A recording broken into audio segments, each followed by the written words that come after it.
Welcome to this episode of Wipehouse Tales from the Superyacht Laundry. I'm here with the gorgeous Liezl, aka Yummy Mummy. Nice to meet you again. Hello. I've not seen you since Antibes last year. October. No, November, something like that. September. And now you've got a child. It all blurs into one. I was thinking that this morning, it's bizarre. Time goes differently when you've got a child.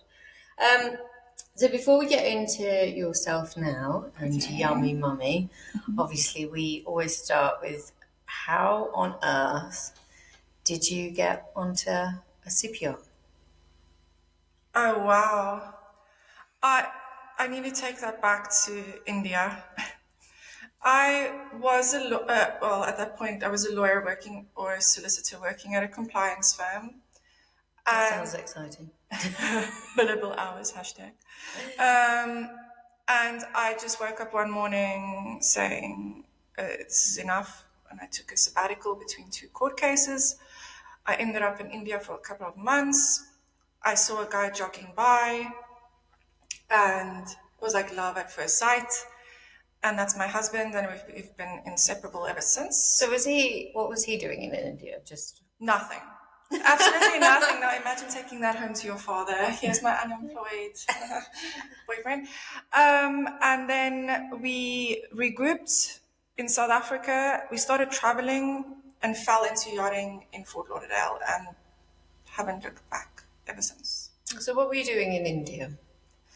So talk me through this. Like, so you've done what we would say traditionally women do. You got yourself a decent education, got yourself a decent job. Yeah. What happened? I got everything I wanted, and then I woke up one morning and it just didn't make sense, and I left the guy I was about to marry, and packed my few belongings, borrowed some money from my grandparents, and that was the first time in my life I did something that wasn't scripted, and it was very scary. I didn't know, I just knew I needed to be there, and now I know why, because I met the most incredible man. So, and that set me off on this course. So what did you go to India because of Eat, Pray, Love? Because it's like she woke up in the middle of the night, she left her husband, she left her career. I was on the bathroom floor. You didn't go to... I have to say, I don't know, I must have read that book years ago, after heartbreak, Yeah. For me it was heartbreak, but it was, obviously not to bang on about the book, but she does reflect on that. You should be happy. You've got everything that you're supposed to have, but not. Yes, I had this picture since I can remember of what I was supposed to be, and I was gunning for it. And then what I was supposed to be, and it just seemed a little bit empty. But I still love the law. I love South Africa. I loved my very boring, privileged life. There was no reasoning. It just was. I didn't go to India because of Eat, Pray, Love. I just went to India because something told me that I needed to be there. And I was never supposed to be on the beach that I met my husband at.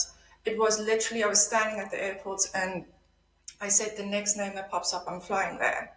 Wow. And that's what I did. And then I saw this guy who didn't look like a guy I would associate with at the time.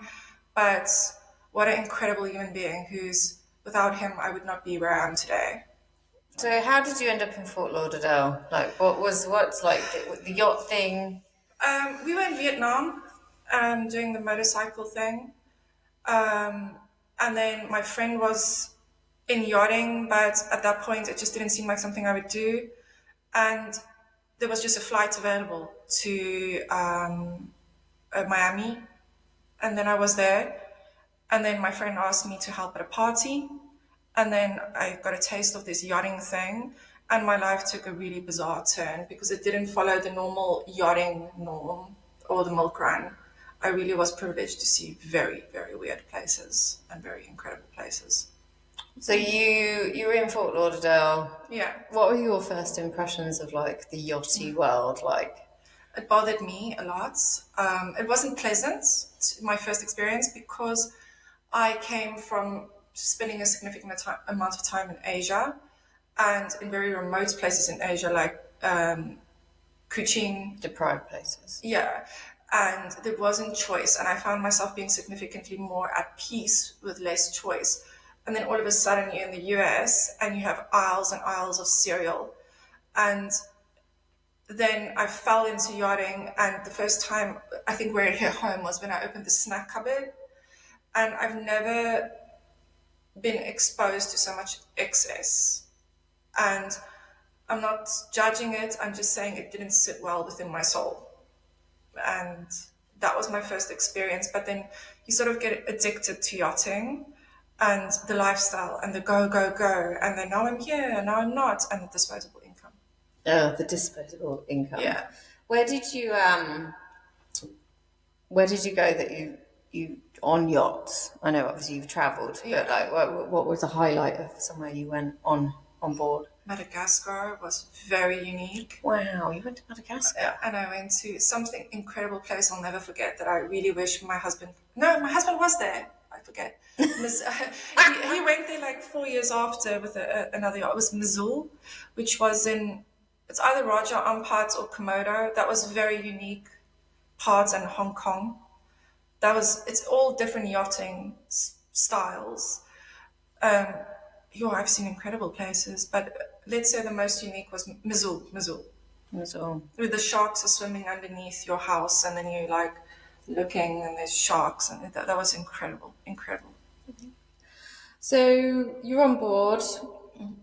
How did you find the transition? You know, obviously you're going into you've just been, I imagine it would probably make it more difficult if you've been traveling, you know, freely, kind of doing whatever you want, whenever you want, to then work on board where you're told what's happening all the time. I found it actually, it's a shock. It was a shock. But I found it quite peaceful to be told and not have to make decisions. What am I wearing? What am I eating? Everything is provided. So there is a peace that comes with that too, I feel. But I do, I read somewhere, I don't know if this is true, Johnny Depp funded a study when he had a yacht, what is the psychology behind the crew? And they said it was most similar, after the study, it was concluded most similar to being a prisoner. And wow. I wouldn't say I experienced it to that extreme, but there are similarities. You get told what to eat, what to wear, where to go, when your break time is, when to sleep. So it has, I guess, its pros and cons depending on which side of the fence you're at. That's it's a very glamorous prison, I suppose. Yeah, for sure. With day release, sometimes. Yeah. So when you're on board, how long did you last in the industry? 12 years? 11 years, yes. Yeah. Yeah. I always knew I would leave. There would be a day or a month where, no, it's time to leave. And then that day came. And I knew, okay, let's leave on a high. Can you think back to obviously you had it in your mind that you were going to leave on you thought that it would just be a switch. Yeah, it was quite a... Are you quite like that as a person? Once you've made your mind up, that's kind of it done kind of thing. On the outside, yes, but on the inside, I'm not as peaceful. But my switch was different. I got the feeling that would be my last year. When was 3 years ago? In the beginning of the year, this would probably be my last year. But I didn't know why. And then I did a few temp positions that year, some more pleasant than others. And I met this guy on this boat. He was a guest. And my first thought was, oh, you look like Jesus. because it was a very bizarre entrance, and I heard he's a very famous spiritual teacher. And I asked him one night on a whim, what is the best place you went for authentic yoga to be trained? You know, what made a mind shift? And he told me about in Sweden. But it's notoriously difficult to get a spot for the Kriya Yoga program, which is a couple of months, and you commit to certain things. And I said, you know what, that same night I applied, but they said they were full for a couple of years. And I said, if I get a spot by any means because someone drops out, that's it for me. And I got a spot. And I called Nikolai still that same night, and I said to him, I applied, and I'm worried I won't get a spot. He said, you will, I just know you will. And then I got a spot, and I told him, and he said to me, stick with it, it's going to be very hard. And I said, I would do so. And when I got the spot, I said, I'm done now. And wow. So I had an easy, hard transition because I went off the grid for a couple of months with no access to the outside world or salt or sugar or news, or I didn't know there was a war in Ukraine until I got released in May or April. I had no idea there was a war. I just saw fighter jets coming over when I was working the lands and planting potatoes, etc. Oh my god! It was very bizarre. So all your exit. So did you have an exit plan before? Obviously, this idea fell into your head, or like had you been thinking about, buying a house somewhere or anywhere you wanted to live, or like was there any thinking about the exit? You just thought one day I'm just going to not be here. There was no plan.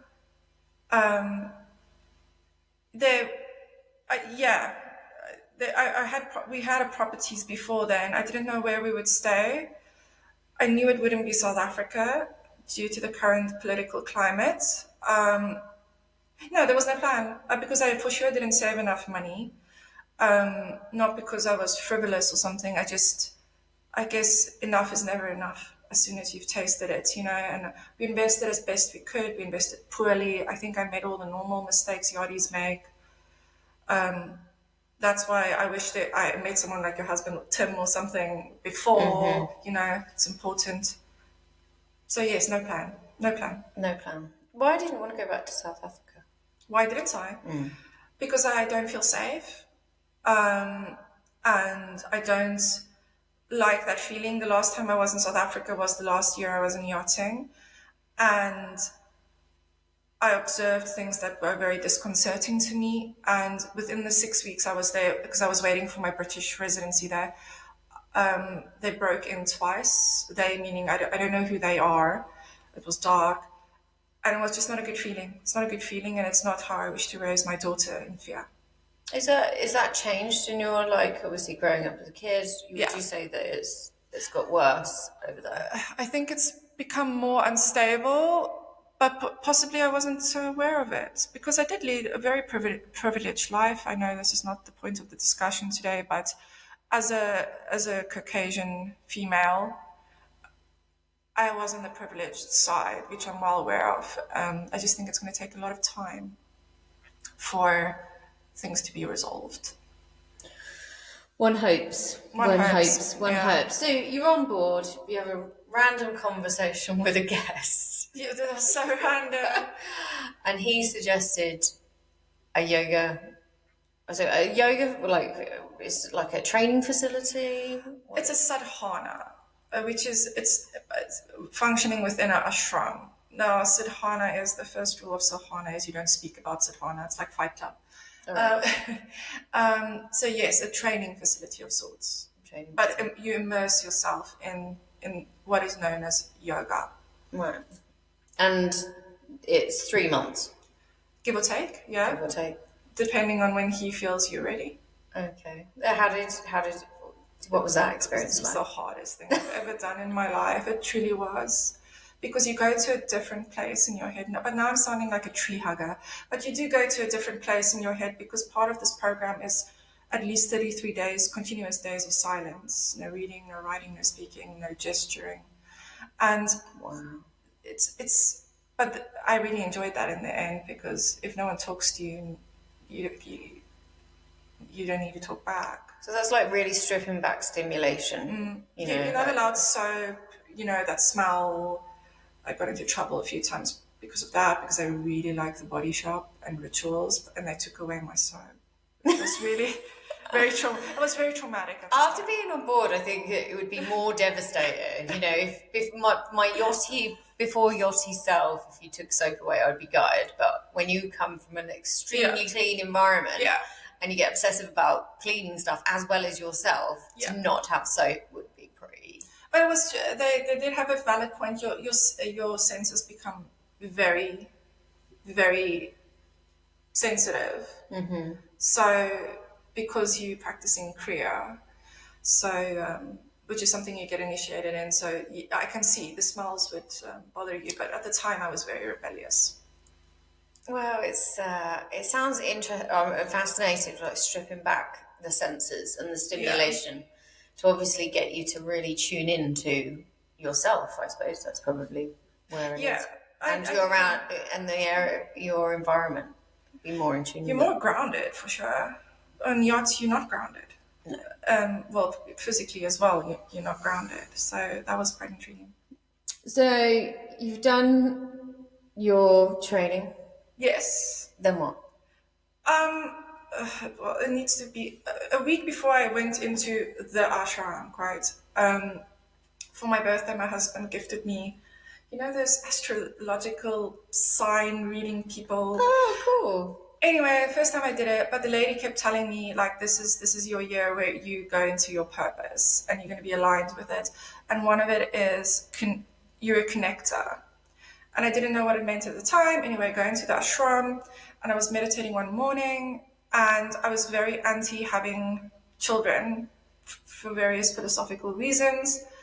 But I just knew at that moment I will become a mother within the next year. Like, I just know it. I'm at peace with it. I had my daughter's name, and I had the vision of how she looks, which is how she looks. Wow.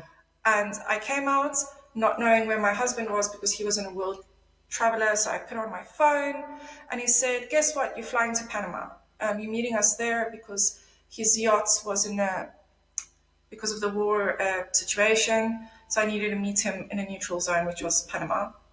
And I discussed it with him. We were in Panama, and I said, I think we should reconsider children. And then within 10 days, I was pregnant. Wow. So you're like, I think we should reconsider. And we're done. That was incredible. That was incredible because I was told after a sadhana program, you're infertile for quite some time due to the shock to your system. So I don't. She's meant to be. Yeah, it was very strange. And then we were moving to the UK at that point because I had the British residency, but my husband did not feel well in himself to me be in the UK, and whereas he comes and goes into France. Yeah, and then that's when we made our way to France. So, to go a bit deeper, why did you think you would never have children? Not to walk on anyone's opinions, but I do think we're pretty crowded on Earth as is. I had a very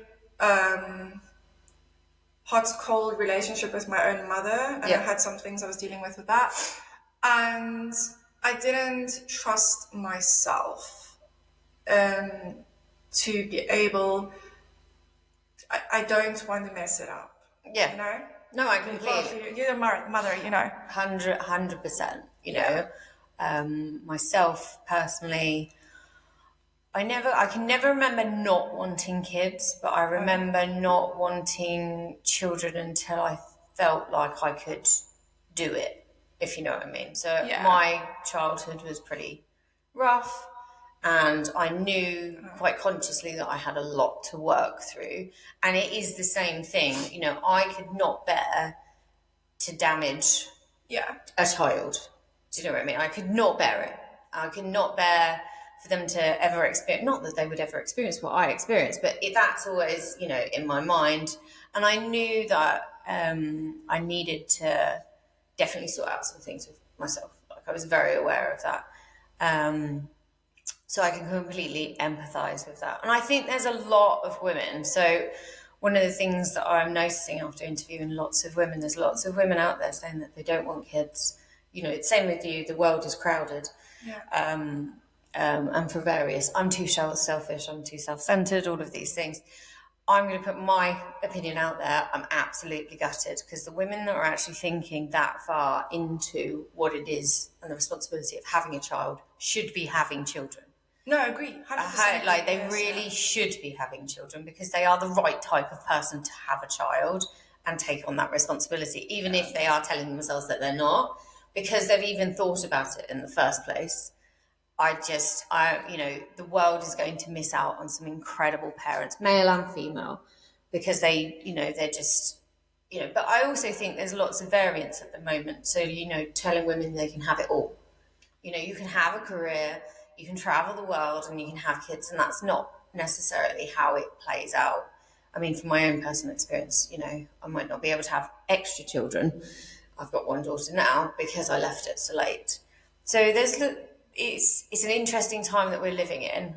But my firm opinion is that the women that are reasoning with themselves why they shouldn't are the ones that probably should, because they've thought about it. Someone else told me that 3 years before I consider having children, but I do think it's fundamentally a illogical thing to do. So I knew it would be a feeling within me, because you can go over in your mind over again. And as you say, then it would be nice if those women that are conscious and are trying to be mindful bring that into parenting. I think that's 12 steps ahead of where we were. Yeah.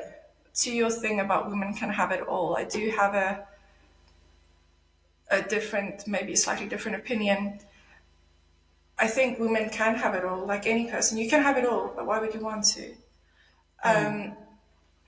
Or for me, I have a thing with, I was brought up in a way that as the woman, I have to subscribe to this, what do you call it, talent show, award show, that someone's going to give me a prize. If I am a full-time mom, I clean. Well, everyone's a full-time mom, but you know what I mean. I work, you do the laundry, you do the finances, you do this. And if you achieve all those things, then I get this badge, I'm a wonderful woman or a wonderful mom. But there ain't no prize giving. And to me, I was telling this to one of my friends when we were on this breastfeeding journey. I think the biggest gift you can give your child is your presence. Yep. And to be there. And if you're trying to do it all, you might want it all, you're going to let a ball slip. And for me, the thing is, where it really hit home is when Leela started going for my phone. Why is she doing that? She's mimicking me. Yeah. And that's not the parent I wish to be. So that's where I actively decided I wanted it all. That I'm taking a step back, and to simply take my daughter on a walk and be there with her without a phone is enough. Yeah. I've had moments like that. So like with the Pearls journey, obviously it's been quite hard, and when we do the events, it's all consuming. Yeah. And the last event, I literally, it was the worst. It was a very complicated event. Like we did it on team, and it went fabulously, but technically it was very difficult for a number of reasons. Yeah. And very time consuming. And I remember in the kitchen one time, and I was telling Esme to just be quiet one more time because I needed a phone call. And then halfway through the phone call, I'm just looking at her and going, "What am I doing? Yeah. What am I doing?" Because literally I'm trying, I put her in nursery an extra few days. I'm like, she's not going to be this dinky for very long, and I will have loads of time to work on Pearls, when she goes to school, and then when I will have loads of time for me to focus on those things. I really need to just be there for her because do you know what I mean? Like it really hit me like a ton of bricks, and that's, it's not good. Yeah, it's just like having a mother is just it's changed everything in my life. Yeah, I get everything. That. It doesn't. In the beginning, the battle was to try and find my authentic self as a mother, you can't, I think, my experience becoming a mum, I had to kind of settle into this new, I'm never going to be the person I was. Yeah. But I'm not her either. Do you know what I mean? It's a new feeling, the insane sense of responsibility. And the perpetual cycle of grief. One psychologist I've spoken to on and off for years, Andre Kilian, he wrote a book called Water. Dr. Andre Kilian. I had a chat with him and I said to him, why am I feeling these like things? And he said, year and a half, Liezl, year and a half. It's a perpetual cycle of grief because every day, for instance, Lila's learning something new and she lets go of the old. And you're like, oh, I lost that. Oh, but I gained this.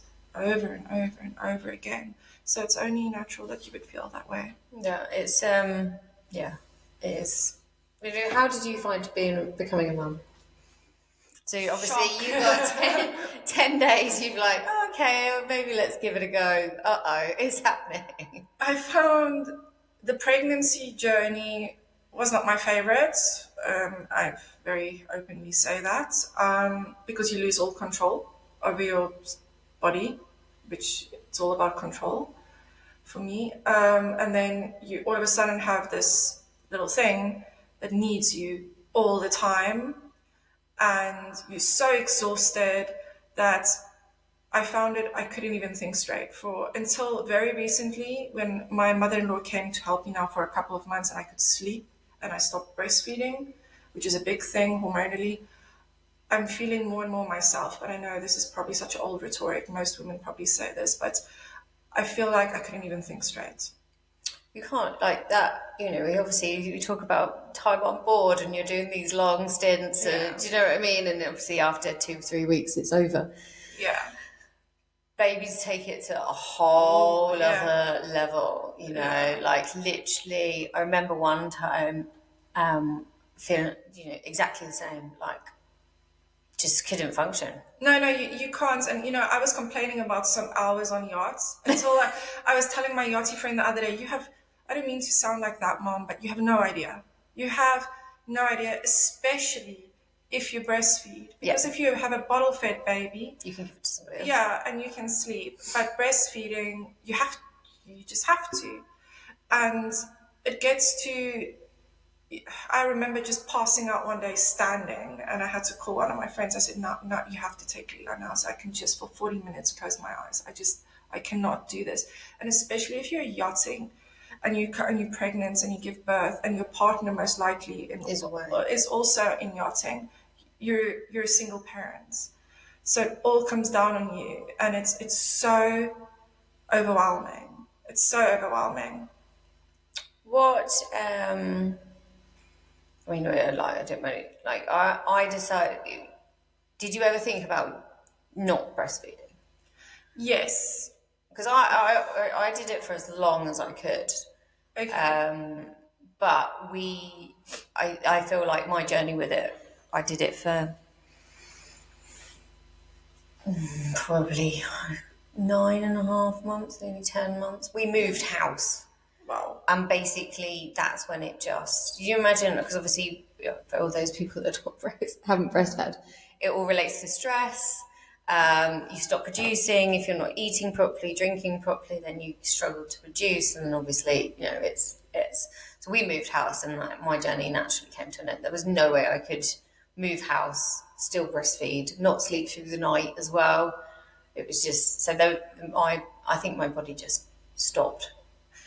Well, which is sort of great in some regards for yourself, because I have heard of some women having a very dangerous journey stopping. Mine just stopped by itself before I could really make that decision. When Lila and I ended up in the hospital and she had COVID, which isn't the problem, the COVID, she stopped eating, which was the problem, or consuming milk. And the shock, for me, seeing my daughter like a little doll, made it just stop. But I did consider before that stopping, because it was just so much, because I was pumping as well, because it was the sleep consultant's recommendation for my daughter that she drink from a bottle. So I allowed people to get into my head. I think my journey would have been more seamless, but you're so exhausted by that point, you'll just do anything for that sleep. You'll buy anything. I'll read anything, but wow, if I can actually continue to read a sentence properly. Yeah, but you do try and do anything. So you're in France. Yeah. You've got a baby. On the way.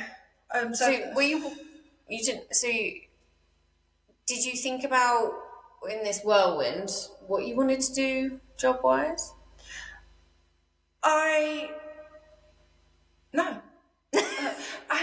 Didn't have time. No, I was pregnant, and then we moved from there to the UK to finish my visa things, from there to Poland to go to Great Experience and pick up a lot of the stuff, to France, and we had a month to settle in before we had to go to sea.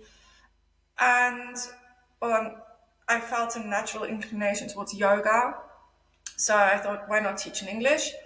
But when I arrived here, and we spoke about this a little bit before last year, I knew immediately, like, now I'm aligned with my purpose, which is connection, and I can't do this alone. So naturally, as a woman, when you're pregnant, you want to be in a community, naturally. So I thought, if I'm feeling this way, surely there's someone else feeling this way. And what started as hey, do you want to be my friend on Facebook, just exploded into what is now known as Yummy Mummy. So you started, so it started with teaching yoga, pregnancy yoga? Well, that's one of the things I do teach, but traditional yoga, yes. And then because I did extra courses in pregnancy yoga, I do like to do that. I like accompanying women on that journey. It's so important. So you're creating a business. Well, you're saying it's not the intention to create a business straight out the gate. It was more a sense of, there's got to be other people out there like me. Yeah, there wasn't how can I make money of this, because I knew my income would stop at some point in my pregnancy journey. It was something I loved. So it was a yoga business. Now it's more a philosophy and a movement, a brand. And now I do teach some yoga, but it's more about, for me, the movements and what it means. Yeah. Okay. What does it mean? Is yeah. It's community.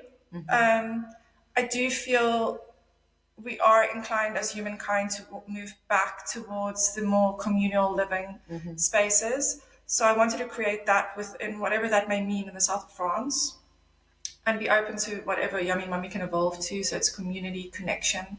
I feel people need to and want to connect. How easy was it to make friends?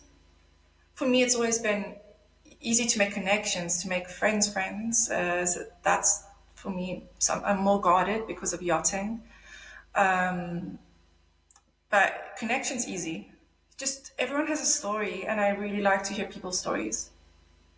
How long do you think it took you to kind of settle here? Oh, we're still at it. It's a difficult fit, because the French way of life is so contrary to how I grew up. So it's still a difficult fit. What do you mean by that?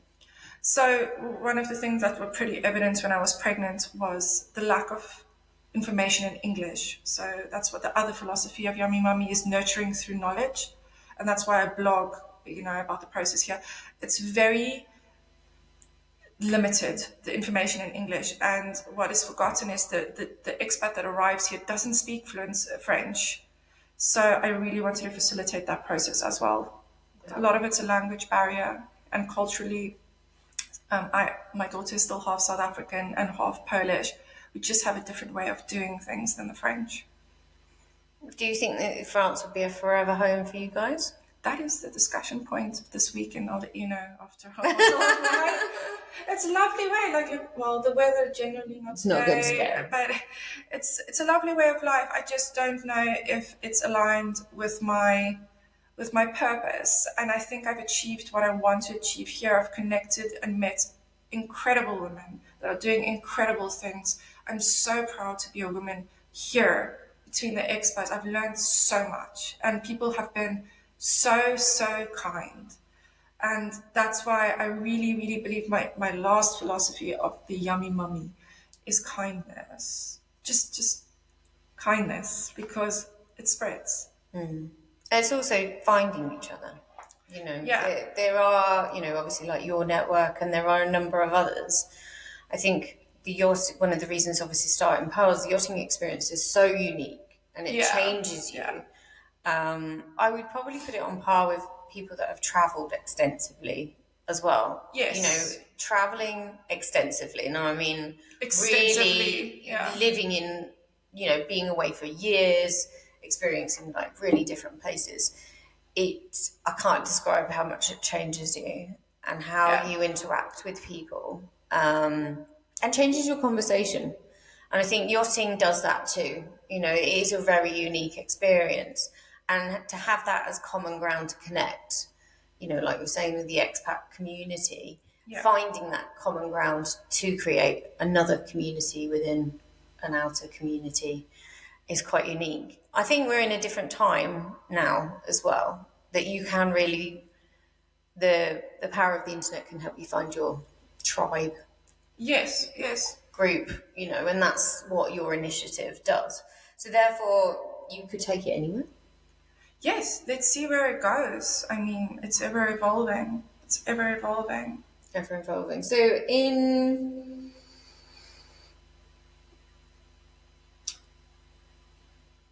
when you look back at your life on yachts, is there anything you would have changed or done differently?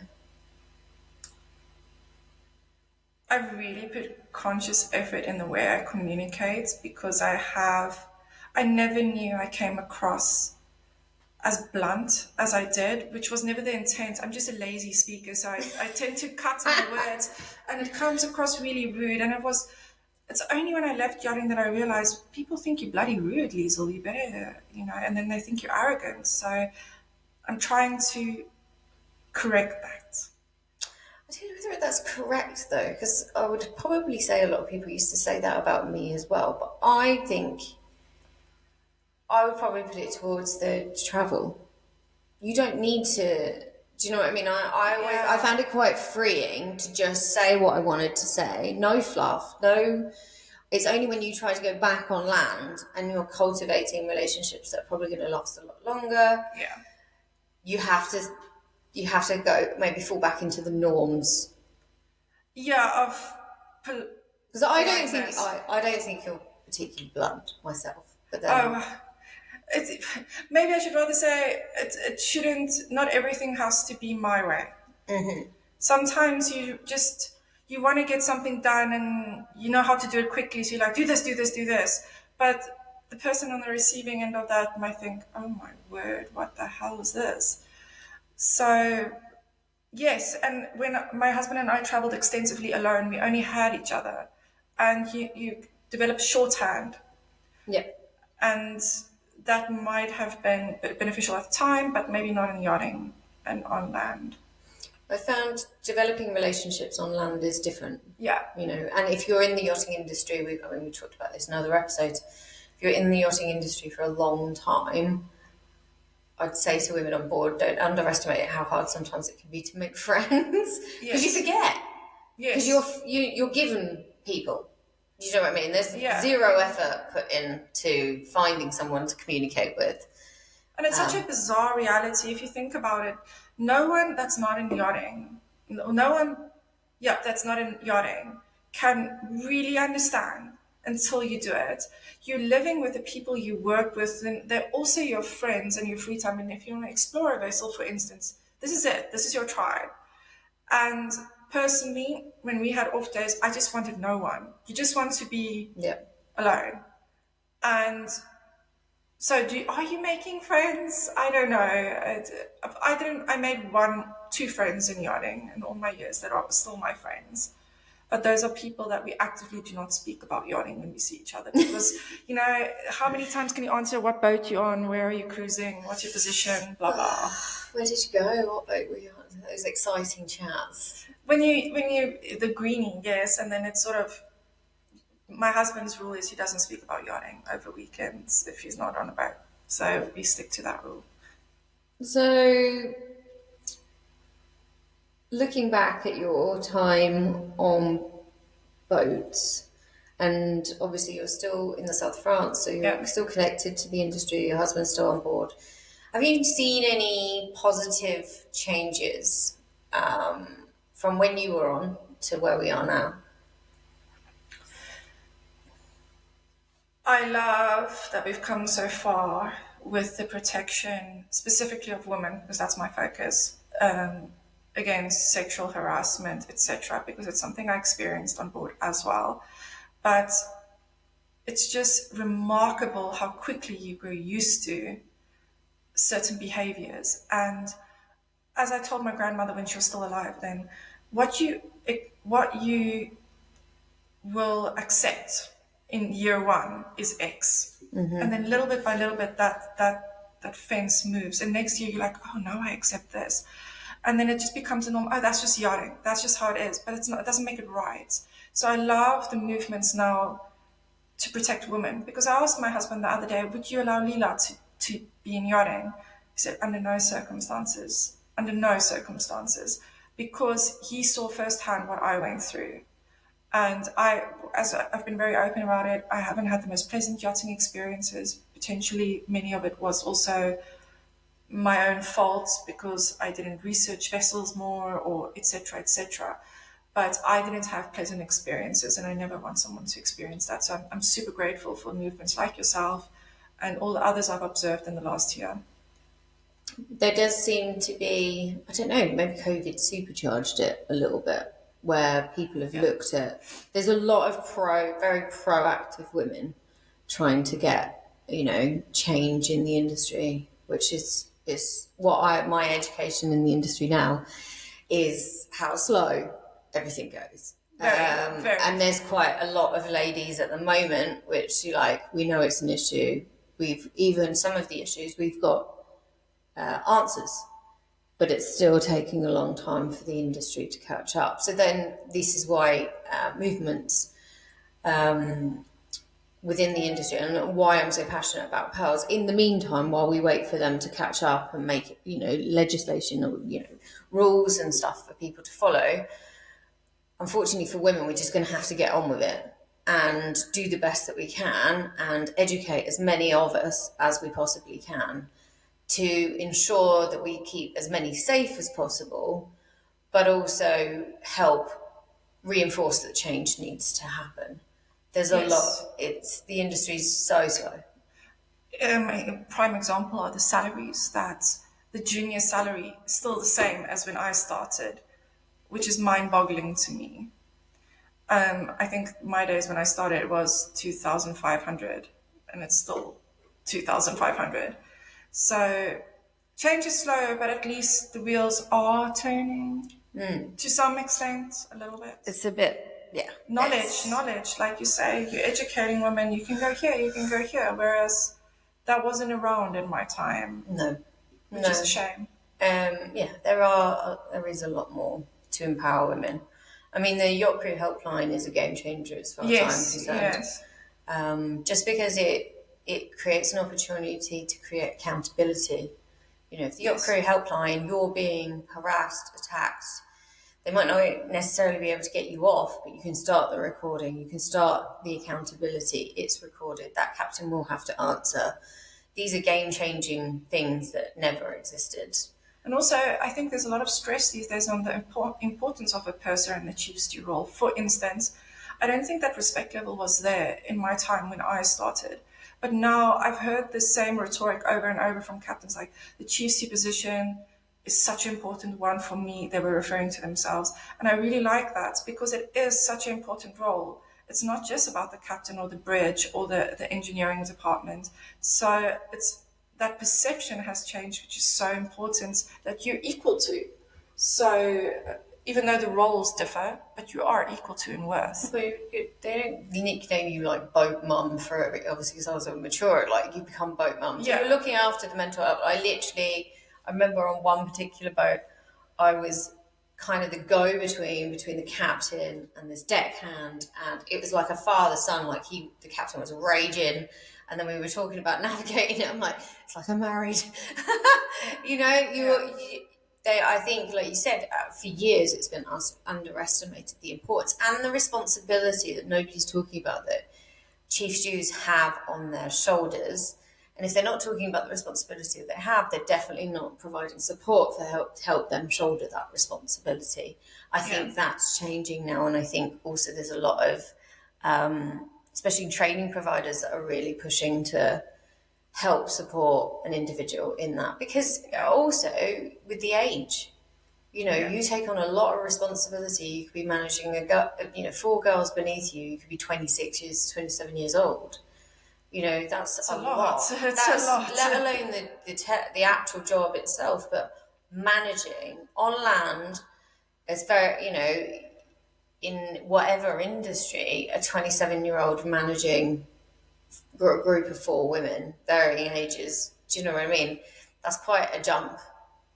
And I think people forget, because I forgot it. You are managing, let's say, your average 50 million euro yacht. Mm-hmm. You are managing a 50 million euro project at the age most likely under 30. And the captain is probably the oldest person on the boat with the chief engineer. So you, like mum, to a 50 million euro project and humans. And that's just 2 of the tasks. It's incredible what women do. I think, but it's an incredible amount of pressure. But what I'm now seeing, after interviewing like ladies like yourself, this forge of pressure, responsibility, really does create the perfect environment to create an insanely powerful woman on the other side. And I think that's one of the things that I hope, you know, initiatives like yourself and what I'm doing, that women actually see after this experience, that is your opportunity to become even better. Yes. You know, it really shouldn't be that. It will be scary, and it is a massive life change that you're going to go through, but it can be the doorway into, you know, yourself, you know, to living your purpose. Yes, you become so versatile and so resilient, so resilient. Yachting really gives you a couple of punches, but also a few lifts. So you become the best version of yourself, I think. So in the next 5 years, where do you see yourself? And what success would you like? I suppose what does success mean to you in some respects? But in 5 years' time, where will we be? Love you. Okay, well, this is a twofold answer. Fold one is I really want to continue expanding to other countries, as I've just expanded to Poland, the Yummy Mummy movement. And I hope that works. And I really want to personally stay in this phase of wonder where it's just gratitude right now for me, just experiencing everything through my daughter's eyes. It's just, I'm so grateful because everything is new for her. Like when she eats a piece of cheese, best cheese ever. You know, I want to be like that. Best cheese ever. Best cheese ever. You do live in France, so like there's tons of the best cheese is here. I had some last night actually. It's a meal. It's a thing. Yeah. It's a good thing. Cheese is life. Cheese is life. It's cheese and wine. So if you're just continuing on your journey. Yeah, I feel I'm aligned with my purpose, and it's just continuous to me to delete the fluff and just stay true to my vision. And that's what I pray for every day, just staying true to my vision. So imagine now you're talking to a lovely lady in the laundry right now. She's done 5 bed sets. Tumble dryers are on. What is your advice to her right now? With the melees in the background, is it's very easy to use the word self-care, self-care, self-care. What does it mean? For me, it's mindful moment. So what I always tell my girls is now is your 10 minutes. Just go away. Go away, put off the radio, I got you, and go have that moment. And all these moments combined over a year, it's remarkable for your emotional resilience.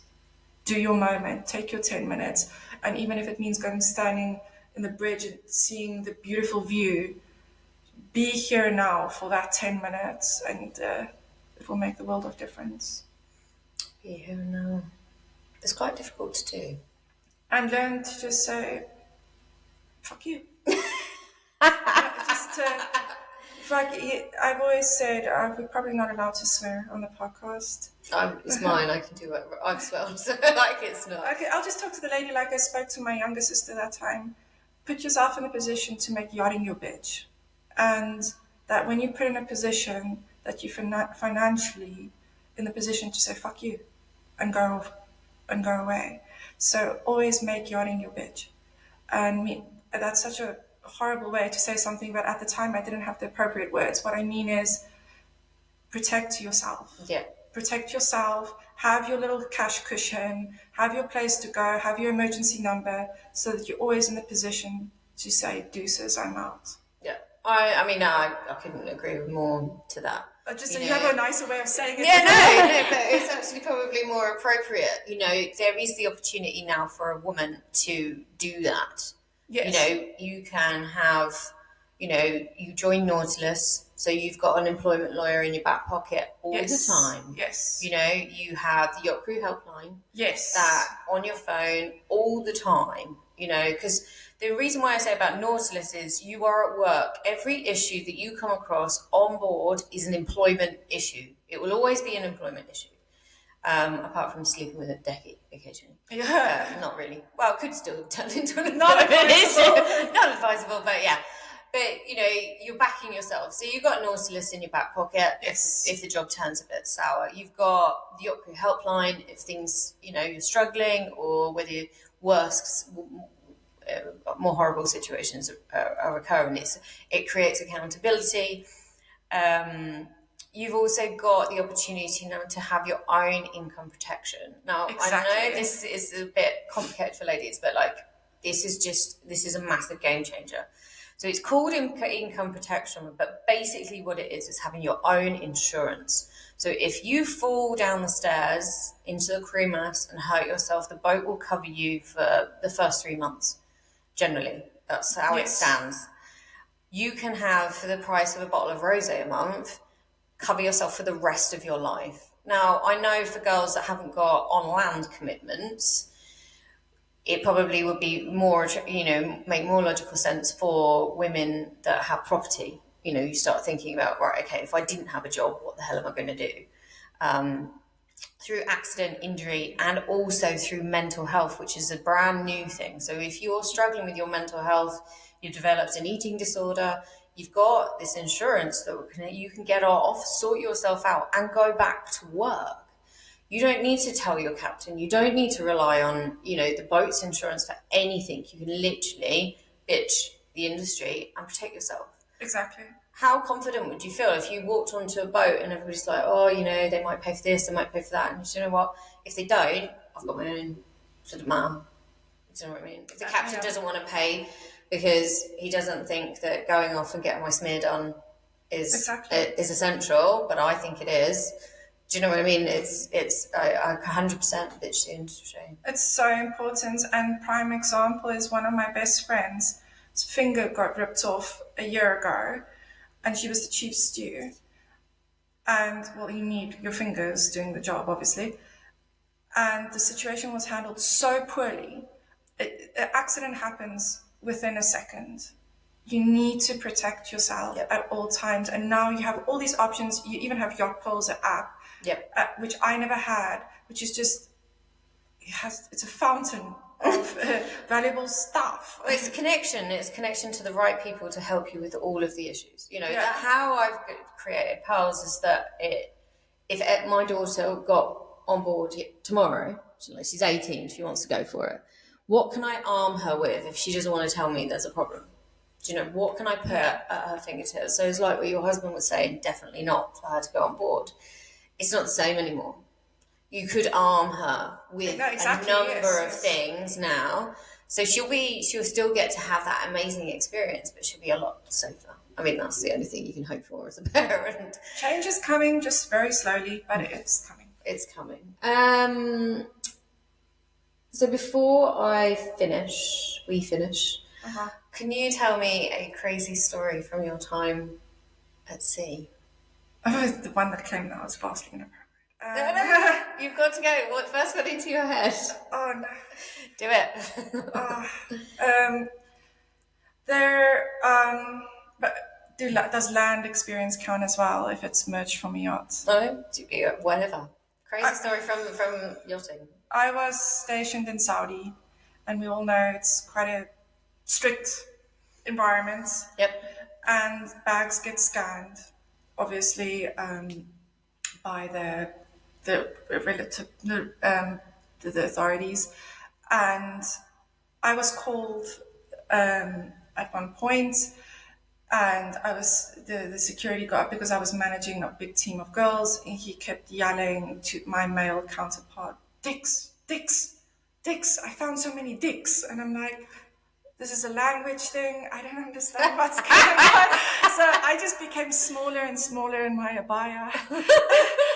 And it turns out it was in fact dicks, but the electronic kind were in bags which were not allowed. And how to explain that situation, I never want to repeat. So you can't take. No. Oh no, wow! I no. didn't even know that. FYI, no. Don't take any kind of vibrator into Saudi Arabia. It was so embarrassing, but I guess you need to really specify to staff that. I've just got this security guard saying dicks. He was hysterical because he obviously that type of thing wasn't. Maybe now it's available, but it was just such a bizarre yelling dicks, and I was like, "Wow, who's dick? I don't understand what's going on." Oh my god! Wait, my dad's gonna listen to this. I didn't know that. You've taught me something brand new. If I ever go to Saudi, just keep the toys. Books, toys, just edge on the side of caution. I never actually thought of that. That's quite funny.